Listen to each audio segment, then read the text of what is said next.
Hello everyone, and thank you so much again for joining me for today's lecture. Today we are going to look into skills and training required for job applicants in the field of research analysis.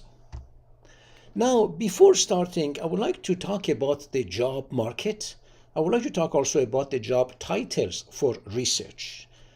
First of all, on the right side of this slide on the top, you can see the entry level market research analyst salary. I know that market research is just one of the research jobs that we can find, and I'm going to explain all of those different types of jobs where we are looking into the field of research analysis. But first, the jobs.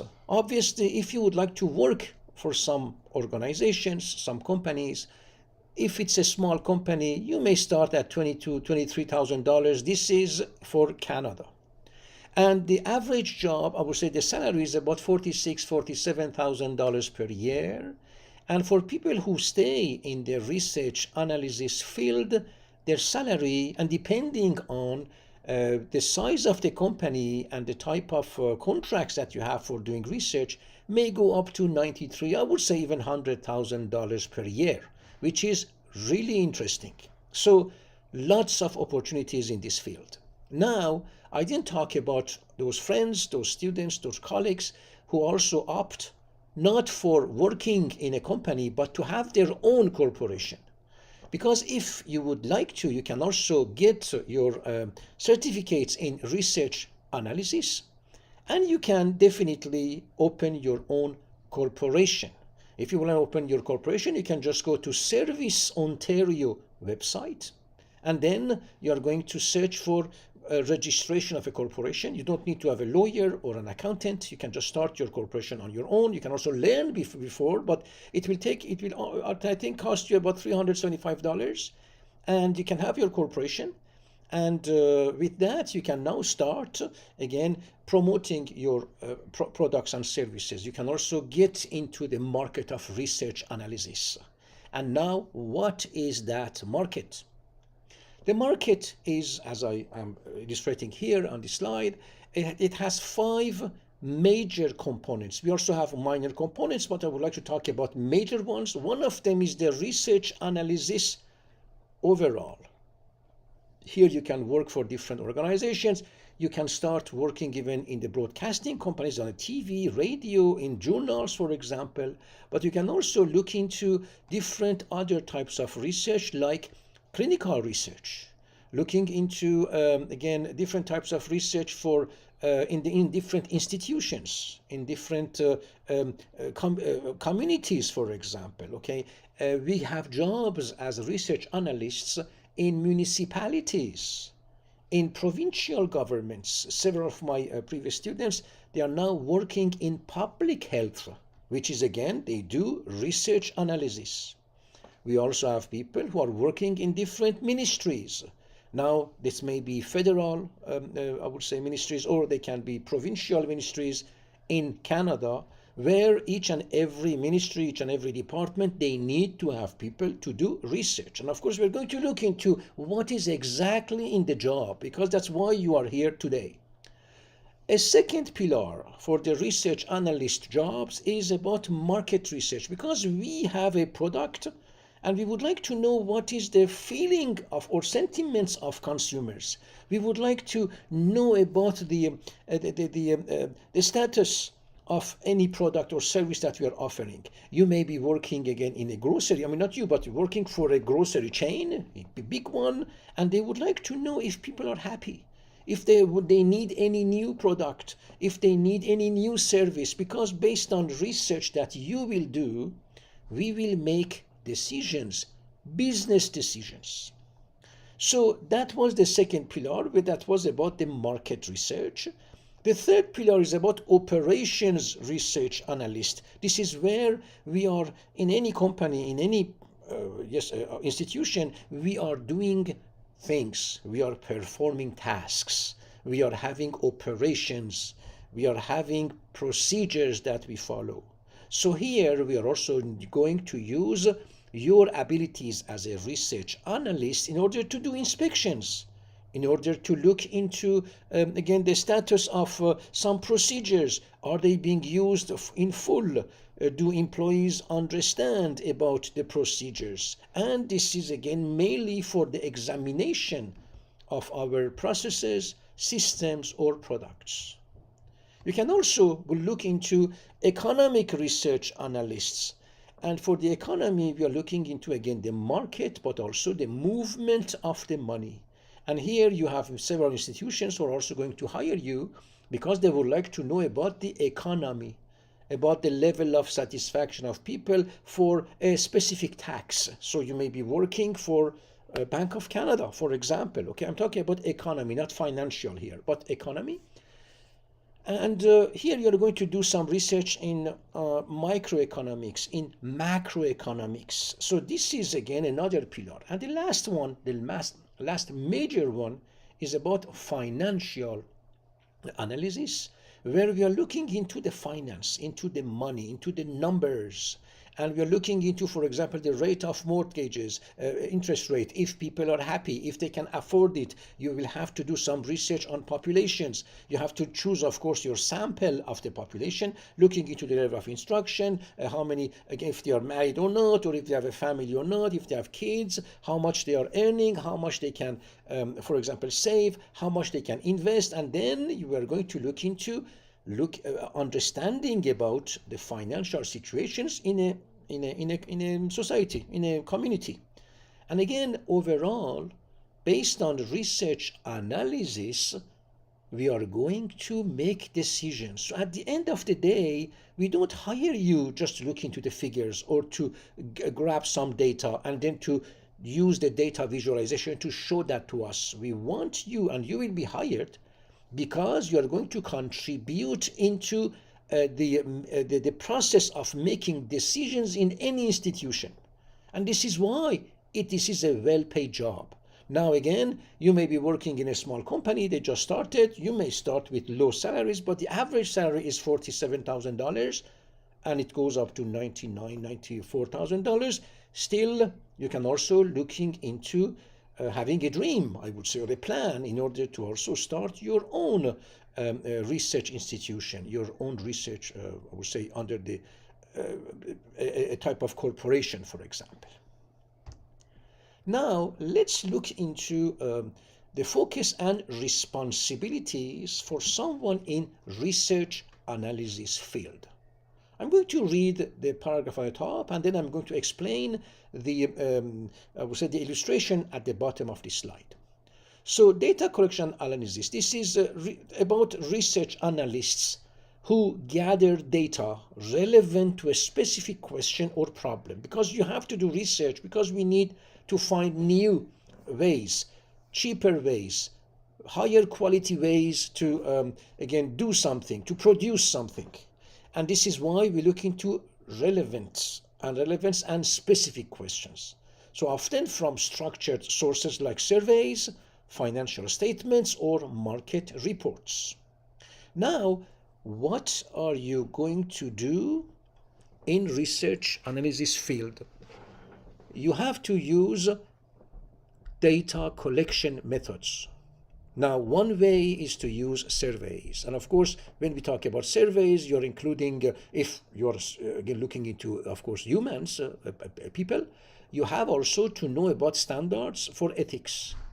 You also need to know about standards for conducting research using human subjects. This is why we talk about the good clinical practice, where we have to have specific structures following specific standards in order to conduct research, even if this is a survey. A research is not just doing some operations or just to give a drug to someone, for example, or to do some intervention somewhere. It's also asking for the opinions of people. And of course, in point number 2, we can look into the observations, because what we want in research is to get data.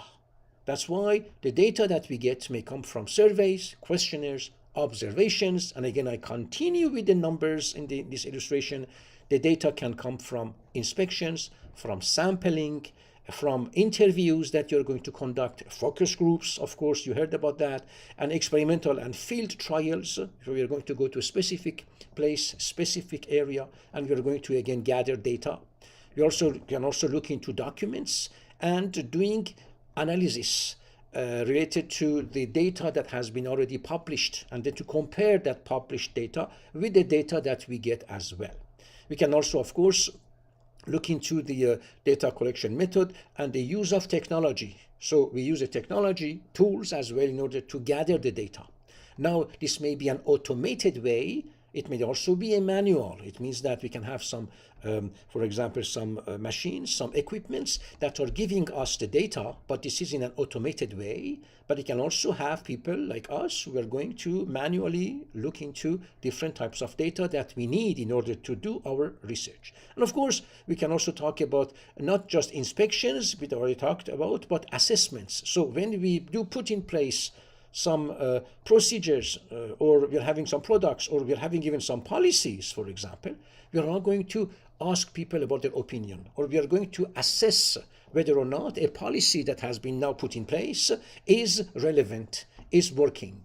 So this is one of the focuses and responsibilities of someone who is in, again, a research analysis field. Another focus and responsibility for a research analysis field is about the domain-specific insights. I'm going to read again a few sentences on the top.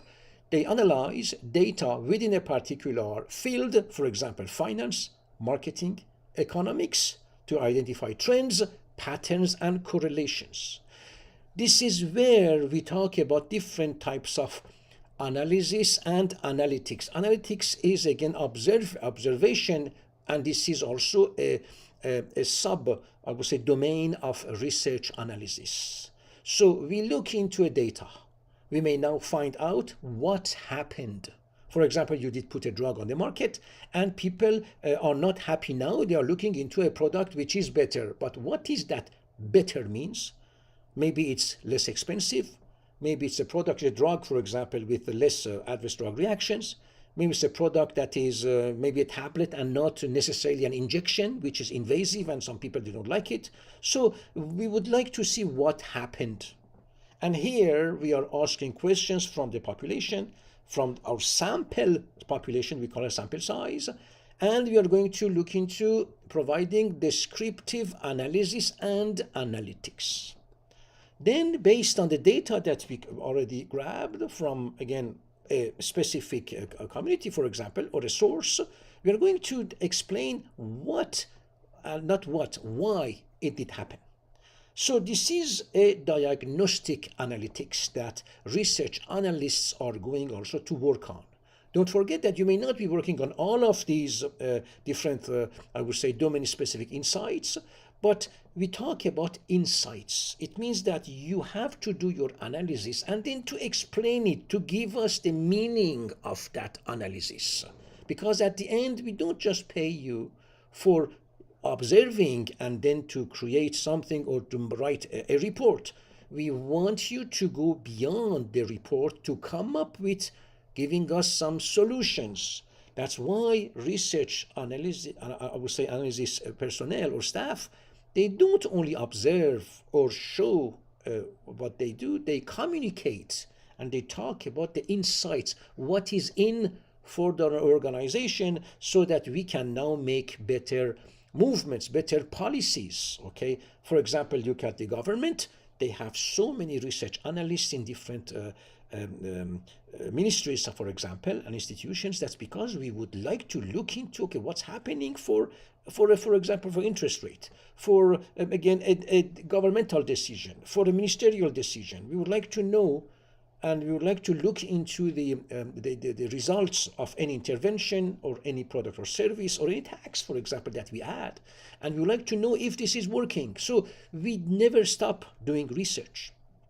Then the next one is what will happen. As I told you, we hire you not only for telling us what happened, but how we can use the information in order to do prognostics, in order to look into how we can plan, what we can plan.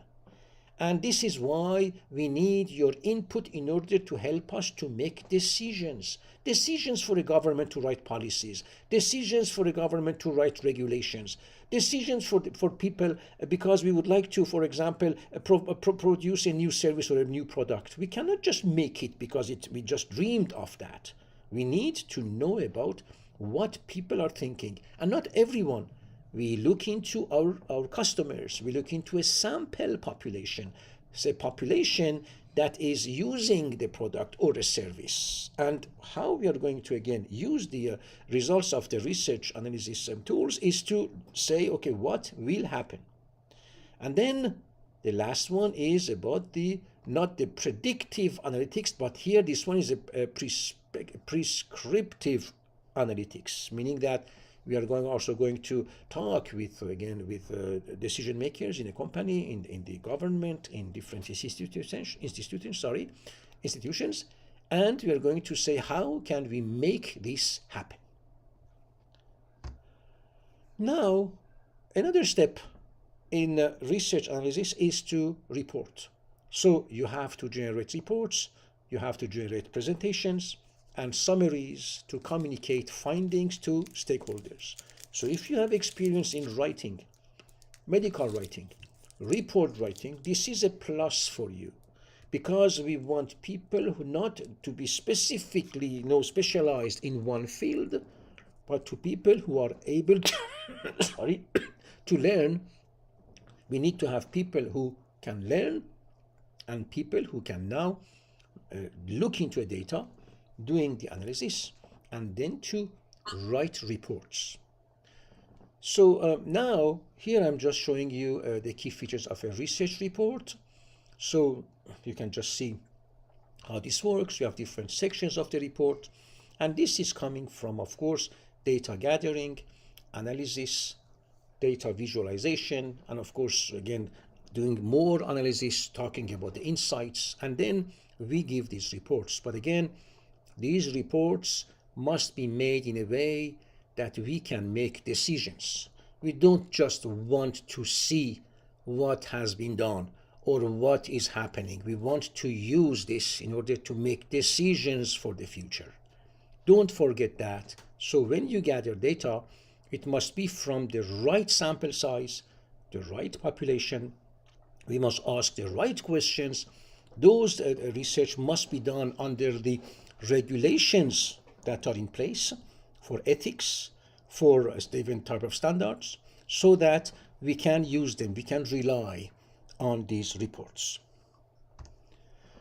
Now, let's talk about support decision making. It's to provide actionable recommendations based on data analysis to inform business strategies or research objectives.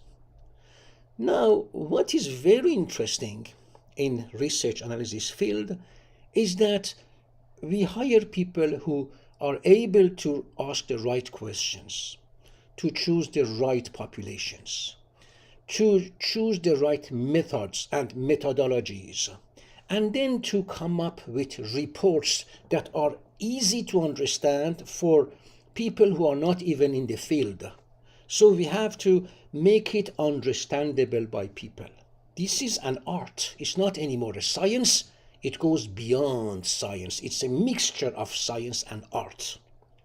So on the left, you see one of the very famous reports that we call pestle analysis. At the end, I would say, of the cycle that we have in any research activities, we do look into the pestle analysis. So we are going to look into our data. We do the analysis of our data based on the political factors. So P standing for political. Then we look into our data based on economic factors. E standing for economic. Then we look into our data with another pair of glasses. We talk about social factors, and we are going to, of course, use that, S standing for social. Then we look into technological factors, T standing for technological. Then we have environmental, E, and legal factors. What this is this exactly? What happens is that when you are getting the data and you're going to talk or give your report about your research topic, you are now going to talk with the upper management in a company or ministers or people in charge in different institutions for making decisions. And you are going to tell them that based on what I found or my group found, this is what's happening in the market, in the finance, in the pharmaceutical field, in again social field. And if you would like to make decisions, you have to pay attention to different factors that will also affect the market, affect people, affect also your decisions. And this is where we look into the pestle analysis. Now we can also give you examples of data-driven decision making. This one is just on the right side of the slide at the bottom. Here, this is just an example, okay? So this is about the data-driven decision making because we want to make decisions based on the real data that we get from the market. So here, for example, if we are looking into number one, developing new therapies, obviously we have to look into what is needed. We cannot just search and find any type of drug and then to say, okay, this is a molecule, we are going to put it on the market, and you know what, you end up saying that there's no need for that, or not too much needs. So that's one. The other one is, for example, and we again use the data for making decision making, is to enhance patient engagement.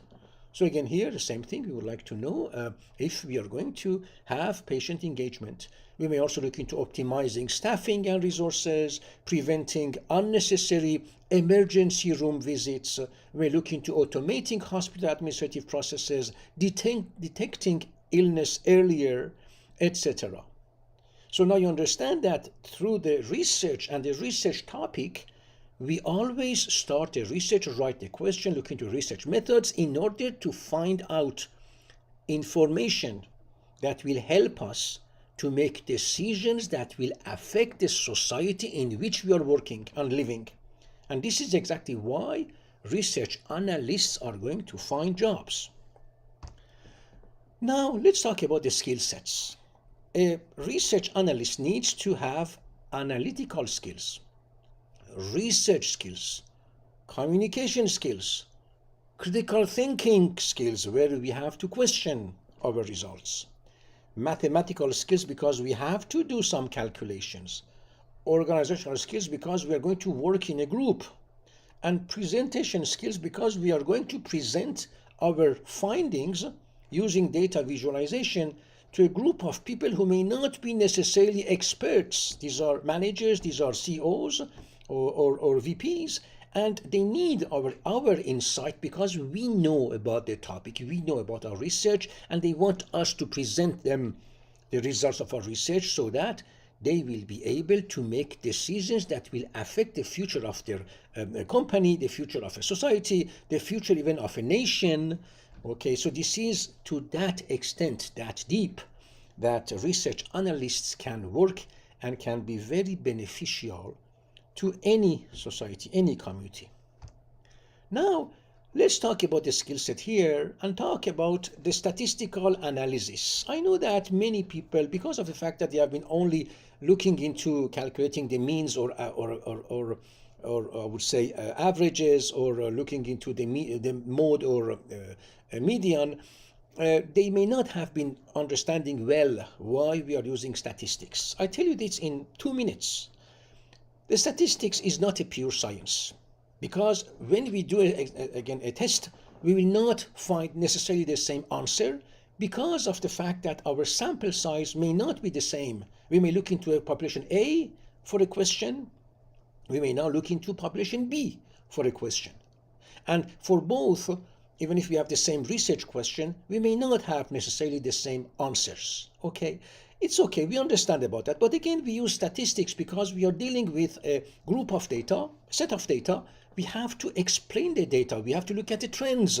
We have to do some tests in order to say, look, we have been looking into a phenomenon or a result of an intervention in one population before or after, or maybe looking into intervention in two different populations, no relationship with populations, but there's the same interventions, and we would like to know if the intervention is statistically significant.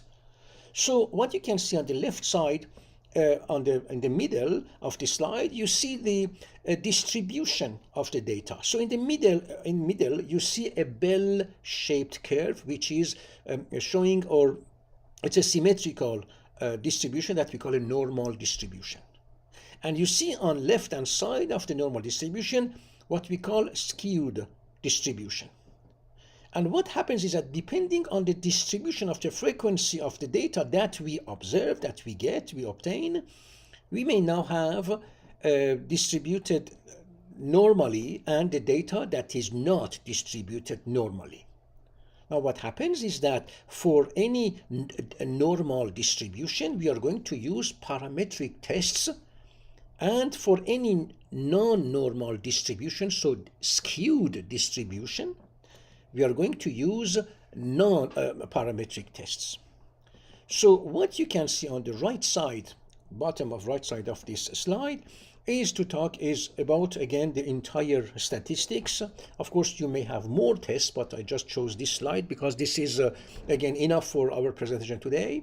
We can see that we can have paired data or unpaired data. You can see on the left and the side. And then we will see that depending on the distribution of the data, you may use parametric or non-parametric tests. For example, if you're having a normal distribution, you can use t-tests. But if you don't have a normal distribution, you cannot use a t-test. You have to use a Wilcoxon test. So I'm going to leave it to statisticians, but a research analyst will be able to use Excel, SPSS, or SAS, or any other software for statistics in order to go over the description of the data, and then to formulate questions, and then to use statistical analysis in order to see if there is any statistically significant change after, again, an intervention, after a decision.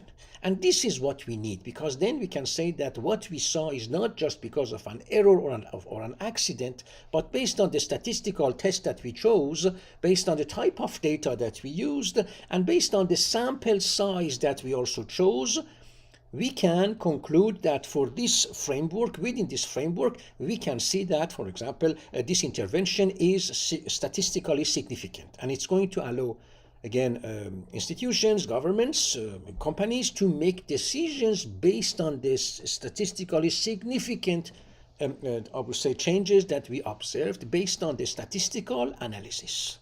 That was the statistics in about 2 minutes. Of course, you can always find out more, but again, this is what we need to know, and research analysts, they are aware of statistical tests as well. Now, talking about research methods, we can talk about understanding of qualitative and quantitative research methodologies. Quantity, because this is a number. When we have a number, we can do calculations, and of course to do tests, statistical tests. However, when we are having qualitative data, it is dealing with the quality, your level of satisfaction. So it's not easy to give a number to your level of satisfaction. However, what happens is that we can always look into the proportion of the answers. For example, you have a Likert score. For example, you are not very satisfied, satisfied, neutral, not satisfied, not at all satisfied. So I have 5 levels of answer options. And then we are going to look into, even if it's again qualitative data, because we say if you are satisfied or not, we cannot give a number, we can still use those different categories of answers in order to look at the proportion and then to do statistical analysis based on the proportions of those answers as well. But this is again one of the skill sets that we can, that research analysts, they learn or they know about. Another skill set is the domain knowledge. Don't forget that you need to have some expertise, or at least some knowledge of what research you are going to do. This is why It's not, again, we are not going to hire someone who is highly, again, specialized in just one domain. We are going to have people who have an open mind, people who are not afraid of learning, and because you need to have a continuous learning and research. You also need, of course, to have interdisciplinary collaboration with other groups. You have to be able to talk with other groups of employees or other professionals. You also need to apply the data and the analytics. You also need to have adaptability and flexibility in not just the time, not only in the methodologies, because you have to be creative, but also looking into, again, learning more about any topic. And of course, you need to know about the standards on ethical and regulatory compliance. And this is where, again, for all of the research scientists or data scientists or research analysts, we are asking them, of course, to look into different regulations and guidelines. Now, in each country, you will have to learn the ethical and regulatory guidance documents and, again, guidelines and regulations of that country. And now, again, I would like to repeat the fact that research analysts, they may not know everything. In an interview, we will see if you're open to learn, because we may be exposing you to different projects, and those projects may be different. And I tell you, there's no worries for this, because in any of the institutions where we do research, we give time to research analysts to learn a week or two to learn about the topic of research. Because if you don't know, you cannot ask the right questions, you cannot get the right data, you cannot do the right analysis, and you cannot help us through your final reports to make right decisions. This is why always keep in mind that as a research analyst, data scientist, a research scientist, we always learn. So being too much, again, involved in just one topic, it doesn't help. What helps us is to say that I can learn and I can go deeper into each topic. I need, of course, some time, a week or two, to learn more so that I will be able to understand different principles and then to ask the right questions. So what we need in you is the skill that you have to do research. This is why we talk about the skill set. And of course, the very important, I would say, skill is to communicate. So communication skills and data visualization. So it's the ability to present data findings clearly to non-technical audiences. We already talked about that, and I told you that as a research analyst, we need to gather data. Now, it may be primary data from our own research through different methodologies. It may be secondary data from already published literature, and again, different statistical analyses. And then we will have to now be able to prepare reports. And those reports must be clear not in a specifically technical way, but in a way that even non-technical audience, such as the CEOs or VPs, again, everyone don't know everything, okay? We need to be able to communicate with different teams, because those teams, they need to make decisions based on the analysis that we have done. So this is why it's important to, again, have these skill sets in research analysis field. So thank you so very much again for joining me for today. If you would like to look into further to some certifications, or looking into different, I would say, looking into different source of information, okay, you can always go to the Crown College of Canada website, which is, again, at the bottom here, is www.crowncollege.ca. And again, I would like to tell you again that this presentation has been done by myself, and of course this is for representing the Crown College of Canada Corporation and the Crown Medical Research and Pharmaceutical Sciences College of Canada.